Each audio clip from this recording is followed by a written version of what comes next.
Hi అండి, నమస్తే. Welcome back to VV kitchens. నేను మీ వర్ధిని విజయ్. ఈరోజు మన కిచెన్లో వీకెండ్ స్పెషల్గా ప్రిపేర్ చేసుకునే చేపల పులుసుని ఈజీగా ఎలా ప్రిపేర్ చేయాలి వీడియోలో చూపించబోతున్నానండి.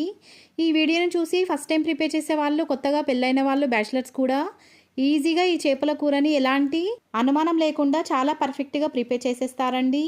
ఎన్ని నాన్ వెజ్ రెసిపీస్ని తిన్నా కూడా ఈ చేపల పులుసు టేస్ట్ మాత్రం నెక్స్ట్ లెవెల్ అండి.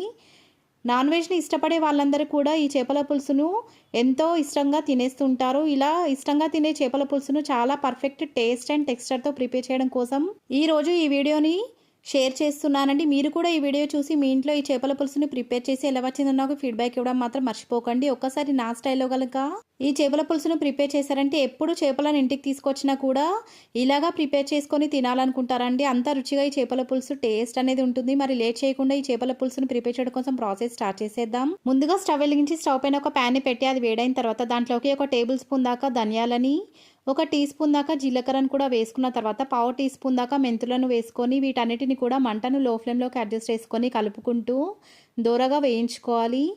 ఈ దినుసులన్నీ కూడా వేగిపోయిన తర్వాత వీటిని ఒక సర్వింగ్ బౌల్లోకి ట్రాన్స్ఫర్ చేసేసుకొని కాసేపు చల్లారనివ్వాలి. రూమ్ టెంపరేచర్లోకి వచ్చేంత వరకు కూడా ఈ దినుసులన్నిటిని కూడా చల్లారనివ్వాలండి.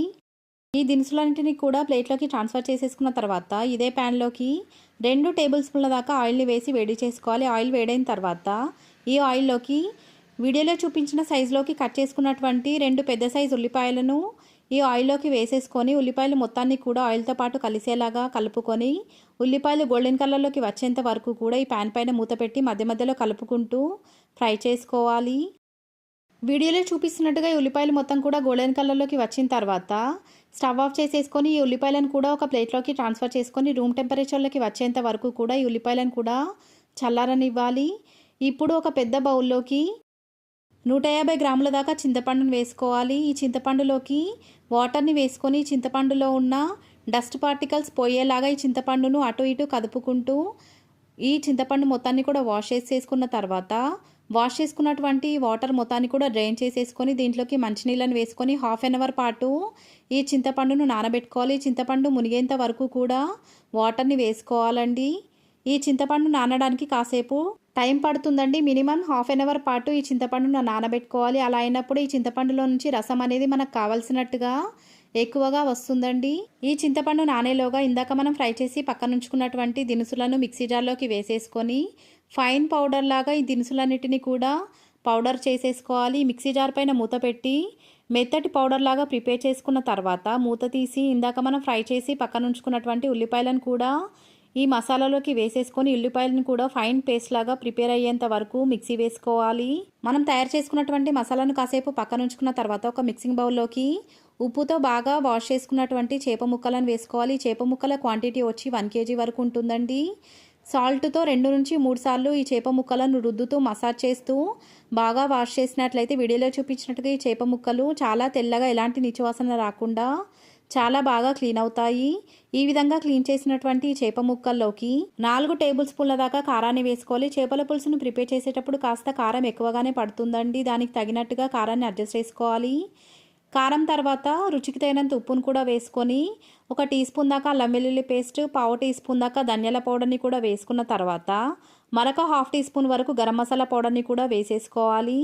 ఇప్పుడు ఈ చేప ముక్కల్లోకి ఇందాక మనం ప్రిపేర్ చేసి పక్కన ఉంచుకున్నటువంటి మసాలా పేస్ట్ మొత్తాన్ని కూడా వేసేసుకొని మనం వేసుకున్నటువంటి ఇంగ్రీడియంట్స్ అన్నీ కూడా ఈ చేప ముక్కలతో పాటు బాగా కలిసేలాగా రుద్దుతూ మసాజ్ చేస్తూ ఈ చేప ముక్కలు మొత్తానికి కూడా ఈ మసాలాని ఇంకా ఉప్పు కారాన్ని బాగా పట్టించాలి. ఎంత బాగా ఈ చేపలకి ఉప్పు కారం ఇంకా మసాలా బాగా పట్టిస్తామో అంత టేస్టీగా అంత పర్ఫెక్ట్ టెక్స్చర్తో ఈ చేపల పులుసు అనేది ప్రిపేర్ అవుతుందండి. వీడియోలో చూపిస్తున్నట్టుగా ఉప్పు కారం మొత్తం కూడా ఈ చేప ముక్కలకు బాగా పట్టించిన తర్వాత ఈ బౌల్ పైన మూత పెట్టి కనీసం ఒక హాఫ్ అన్ అవర్ పాటైనా ఈ చేప ముక్కలకి రెస్ట్ ఇవ్వాలండి. హాఫ్ అన్ అవర్ తర్వాత అడుగు మందంగా ఉండి వెడల్పుగా ఉండే ఒక బౌల్ని స్టవ్ వెలిగించి స్టవ్ పైన పెట్టి ఆ బౌల్ వేడైన తర్వాత దాంట్లోకి 3 టేబుల్ స్పూన్ల దాకా ఆయిల్ని వేసి వేడి చేసుకోవాలి. వేడిగా ఉన్నటువంటి నూనెలోకి ఒక టీ స్పూన్ దాకా జీలకర్రను వేసి వేయించుకున్న తర్వాత సన్నగా కట్ చేసుకున్నటువంటి చేతి నిండా ఉల్లిపాయలను కూడా వేసుకొని ఉల్లిపాయలను కూడా గోల్డెన్ షేడ్లోకి వచ్చేంత వరకు కలుపుకుంటూ 2 నుంచి 3 నిమిషాల పాటు ఫ్రై చేసుకోవాలి. ఉల్లిపాయలు మొత్తం కూడా గోల్డెన్ కలర్లోకి వచ్చిన తర్వాత ఇందాక మనం మ్యారినేట్ చేసి పక్కన ఉంచుకున్నటువంటి చేప ముక్కలు ఒక్కొక్కటిగా ఈ బౌల్లోకి వేసేసుకోవాలి. చేప ముక్కలు అన్నిటినీ కూడా ఈ గిన్నెలోకి వేసుకున్న తర్వాత 2 నుంచి 3 నిమిషాల పాటు మంటను లో ఫ్లేమ్లోకి అడ్జస్ట్ చేసుకొని మాత్రమే ఈ చేప ముక్కలను ఆయిల్లో ఫ్రై అవ్వనివ్వాలి. 3 నిమిషాల తర్వాత ఒక క్లాత్ని యూస్ చేస్తూ ఈ చేప ముక్కలని టాస్ చేసుకోవాలి. చేప ముక్కలను టాస్ చేసుకోవడం వల్ల ఈ చేప ముక్కలు ఏమాత్రం విరిగిపోకుండా పర్ఫెక్ట్గా ఉంటాయండి. మీకు కనుక టాస్ చేయడం కష్టంగా అనిపిస్తే ఒక అట్లకాడని యూస్ చేస్తూ ఈ చేప ముక్కలను మరొక వైపుకి టర్న్ చేసుకోవాలండి. ఈ చేప ముక్కలను మరొక వైపు తిప్పేటప్పుడు కర్రీ స్పూన్ని మాత్రం అస్సలు యూస్ చేయకూడదండి. అలా చేసినట్లయితే ఈ చేప ముక్కలు మొత్తం కూడా విరిగిపోయే ఛాన్స్ ఉంటుంది. అందుకే ఈ చేప ముక్కలను మీరు ఎప్పుడు కలపాలనుకున్నా కూడా కేవలం అట్లకాడని మాత్రమే యూస్ చేయాలండి. ఈ రెసిపీని స్టార్టింగ్ నుంచి ఎండింగ్ వరకు కేవలం అట్లకాడని యూస్ చేస్తూ మాత్రమే ప్రిపేర్ చేసేసుకోవాలి.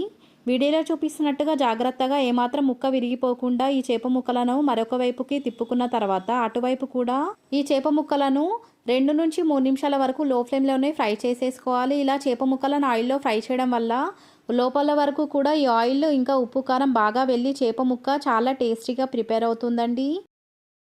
3 నిమిషాల తర్వాత ఈ చేప ముక్కల్లోకి ఇందాక మనం నానబెట్టుకున్నటువంటి చింతపండులో ఉన్న రసం మొత్తాన్ని కూడా బయటకు తీసి ఆ చింతపండు రసం మొత్తాన్ని కూడా ఈ చేప ముక్కల్లోకి వేసుకోవాలండి. చింతపండు రసాన్ని ఈ గిన్నెలోకి వేసేటప్పుడు డైరెక్ట్గా ఈ గిన్నెలోకి చింతపండు రసాన్ని వేయడం కాకుండా వీడియోలో చూపిస్తున్నట్టుగా ఒక రైనర్లోకి ఈ చింతపండు రసాన్ని కనుక వేసినట్లయితే ఈ చింతపండు గుజ్జు ఇంకా చింతపండు నార అనేది ఈ బౌల్లోకి రాకుండా కేవలం చింతపండు రసం మాత్రమే వస్తుందండి. చింతపండు రసం మొత్తాన్ని కూడా వేసేసుకున్న తర్వాత ఒకసారి చేప ముక్కలను ఈ చింతపండు రసం మొత్తంతో పాటు కలిసేలాగా ఈ అట్లకడని యూస్ చేసుకుంటూ ఒకసారి రొటేట్ చేసుకోవాలి. ఇప్పుడు మంటను హై ఫ్లేమ్లోకి అడ్జస్ట్ చేసుకొని ఈ చింతపండు రసం మొత్తం కూడా ఈ చేప ముక్కలతో పాటు కలిపి ఉడికేలాగా ఉడికించుకోవాలి. 5 నుంచి 10 నిమిషాల వరకు మంటను హై ఫ్లేమ్లోకి అడ్జస్ట్ చేసుకొని మాత్రమే ఈ గిన్నె పైన మూత పెట్టకుండా ఈ చేపల పులుసును ఉడికించుకోవాలి. 10 నిమిషాల తర్వాత ఈ పులుసును చెక్ చేసినట్లయితే వీడియోలో చూపించిన కన్సిస్టెన్సీలోకి వస్తుందండి. ఇలా కన్సిస్టెన్సీ ఉన్నప్పుడే స్టవ్ ఆఫ్ చేసేసుకోవాలి. చల్లారిన తర్వాత ఈ చేపల పులుసు కాస్త దగ్గరగా అయిపోయే ఛాన్స్ ఉంటుంది కాబట్టి కాస్త ఈ విధమైన కన్సిస్టెన్సీ ఉన్నప్పుడు మాత్రమే స్టవ్ ఆఫ్ చేసేసుకోవాలి. ఈ చేప ముక్కలు ఉడికాయో లేదో తెలుసుకోవడానికి ఒక చిన్న ప్రాసెస్ ఉంటుందండి. వీడియోలో చూపించినట్టుగా ఈ చేప ముక్కలు ఈ పులుసు పైనకి కనుక తేలినట్లయితే ఈ చేప ముక్కలు పర్ఫెక్ట్గా ఉడికిపోయినట్టండి. చేపల పులుసు కన్సిస్టెన్సీ కూడా చాలా బాగా కుదిరిందండి. ఏ చేపల పులుసుని ఎప్పుడు ప్రిపేర్ చేసినా కూడా కాస్త పలచగానే ప్రిపేర్ చేసుకోవాలి. అలా అయినప్పుడు ఈ చేపల పులుసు టేస్ట్ అనేది సూపర్గా ఉంటుంది. ఈ ప్రిపేర్ అయినటువంటి చేపల పులుసును మీకు నచ్చినట్టుగా అన్నంతో కానీ, రోటీతో కానీ, చపాతీతో కానీ దేంతో తిన్నా కూడా టేస్టీగా ఉంటుందండి. ఈ చేపల పులుసు అసలైన రుచి కనుక తెలియాలనుకుంటే మక్క రొట్టెతో కనుక తిని చూసారంటే అమృతం కూడా దీని ముందు దిగదొడిపోనండి. అంత టేస్టీగా ఈ చేపల పులుసు రుచి అనేది ఉంటుంది. ఈ రెసిపీ కనుక మీకు నచ్చినట్లయితే లైక్ చేయండి, షేర్ చేయండి, మన ఛానల్ని సబ్స్క్రైబ్ చేయండి. Thank you.